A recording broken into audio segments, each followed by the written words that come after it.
Halo anak-anak hebat, selamat datang kembali di video pembelajaran kita untuk hari ini.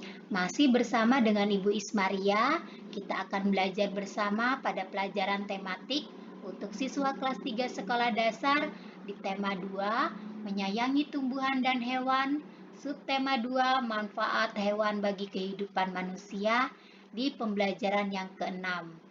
Buku teks wajib yang masih kita gunakan yaitu buku tematik terpadu kurikulum 2013, revisi 2018 milik Kemendikbud, ditambah dengan buku siswa pendamping.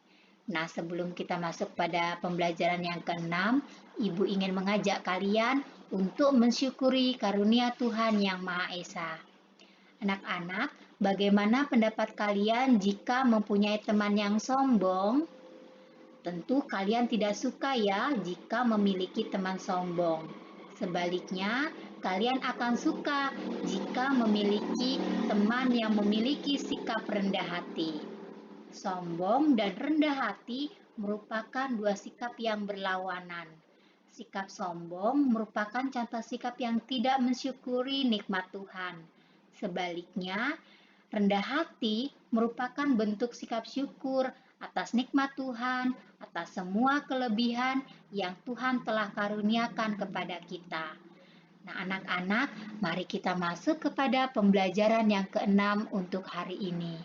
Di pembelajaran yang keenam ini, Ibu juga ingin mengajak kalian untuk membaca sebuah dongeng dan menemukan pesan yang disampaikan dalam dongeng. Nah, dongeng pada hari ini yang kita akan baca yaitu dongeng dengan judul Kuda dan Keledai yang Syarat dengan Beban. Dongeng ini juga dapat kalian temukan pada buku tematik terpadu milik Kemendikbud pada halaman 96 sampai dengan 97.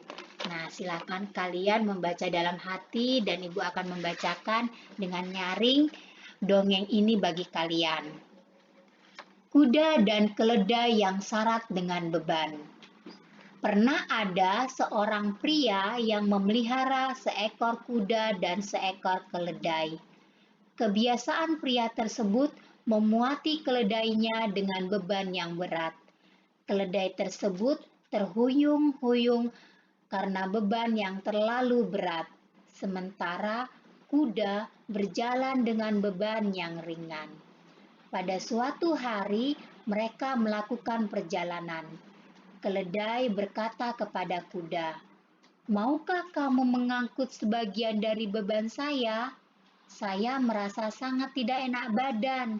Jika kamu mau membawa sebagian bebanku, mungkin saya akan cepat sembuh. Beban yang terlalu berat ini bisa membunuhku." Kuda hanya menendang-nendangkan kakinya. Ia berkata kepada keledai agar tidak usah mengeluh. Ia tidak mau diganggu dengan kata-kata keluhan. Keledai terhuyung-huyung selama berjalan setengah kilometer. Tiba-tiba ia jatuh ke tanah dan mati. Si pemilik datang dan hanya bisa berpasrah dengan apa yang telah terjadi. Ia melepaskan beban dari keledai yang telah mati. Semua beban ditempatkan di atas punggung kuda.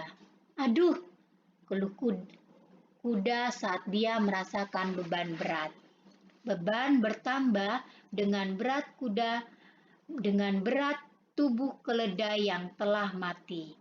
"Sekarang saya mendapatkan ganjaran karena sifat saya yang jelek. Saya menolak menanggung sebagian beban keledai. Sekarang saya harus membawa seluruh beban, ditambah dengan berat tubuh teman saya yang malang ini." Nah, demikianlah anak-anak, dongeng kuda dan keledai yang syarat dengan beban. Selanjutnya, susunlah kata-kata yang ada di bawah ini, sehingga menjadi sebuah pesan moral yang terdapat pada dongeng di tempat yang telah tersedia. Nah, di sini telah disediakan kotak. Jadi, kata-kata yang ada di sini kalian susun menjadi sebuah pesan moral. Nah, nanti kalian tulis pada kotak yang tersedia ini ya anak-anak. Nah, selanjutnya anak-anak, Coba sekarang kalian mengamati. Ayo mengamati perilaku individu yang ada di masyarakat. Nah, di setiap orang, anak-anak memiliki sifat yang berbeda-beda. Ibu ulang kembali. Setiap orang memiliki sifat yang berbeda-beda. Dalam satu keluarga pun memiliki sifat yang berbeda-beda. Begitu pula dengan sifat orang dalam satu lingkungan tetangga. Di lingkungan sekitar rumahmu ada banyak tetangga. Setiap tetangga memiliki sifatnya masing-masing. Nah, nanti coba kalian tulis nama orang yang berbeda, nama orang yang berada di lingkungan tetanggamu yang memiliki sifat-sifat yang ada di bawah ini. Contohnya, mungkin tetangga kalian bernama Pak Amir. Maka kalian tulis, jika Pak Amir memiliki sikap suka menolong, berarti dia dikatakan sebagai penolong ya. Nah, nanti kalian tulis di sini nih, pada kotak Pak Amir, penolong Pak Amir. Jadi begitu ya, tulis nama orangnya. Tulis nama orang yang memiliki sifat-sifat yang ada berikut ini. Jadi di sini ada 5 sifat. Penolong, dermawan, ramah, penyayang, penyayang binatang, dan lucu. Nah, anak-anak, selanjutnya mari kita mencari tahu kembali sifat penjumlahan bilangan. Nah, kita sudah belajar pada temuan yang lalu. Kita banyak belajar tentang penjumlahan. Hari ini pun di pembelajaran yang ke-6 kita akan kembali belajar sifat penjumlahan.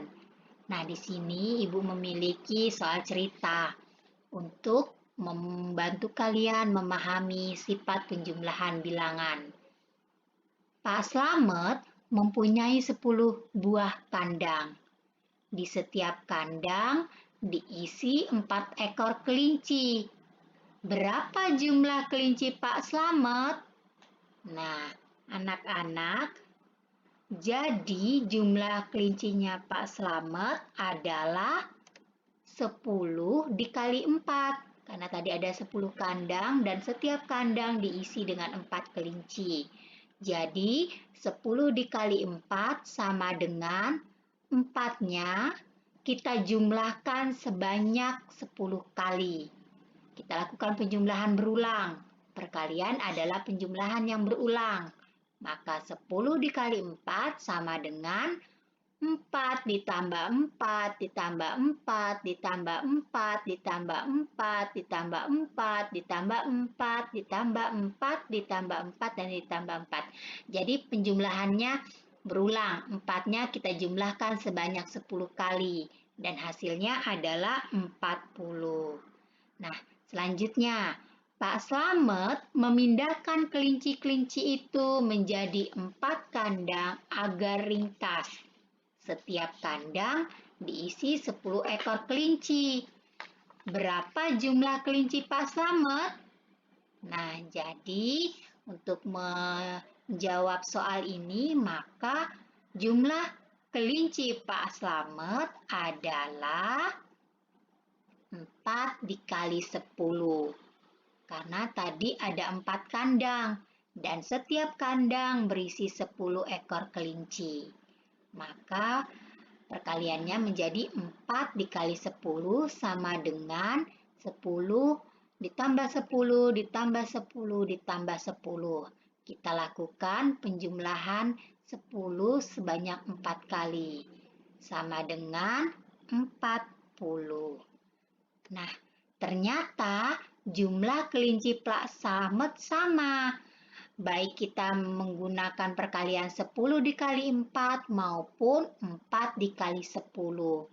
Nah, anak-anak, tadi 4 dikali 10 kita temukan hasilnya adalah 40.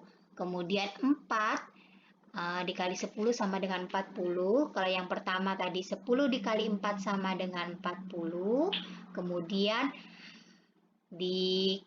Soal yang kedua, soal ketika Pak Slamet memindahkan kelinci-kelinci yang awalnya tadi 4 ekor di setiap kandang dan kandangnya ada 10.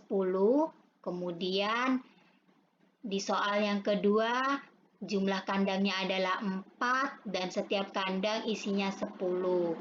Nah, 10 dikali 4 sama dengan 40, 4 dikali 10 sama dengan 40. Jadi hasilnya sama. Jadi 10 dikali 4 sama dengan 40. Nah, hasilnya sama. Hasilnya adalah sama walaupun ditukar posisinya, tetapi sifat penjumlahan bilangannya berbeda, ya kan? Nah, demikianlah anak-anak pembelajaran kita untuk hari ini di tema 2, subtema 2, pembelajaran yang keenam. Semoga pembahasan yang Ibu berikan bermanfaat bagi kalian. Salam sehat dari Ibu Ismaria dan tetap semangat dan sampai jumpa kembali di video pembelajaran kita selanjutnya.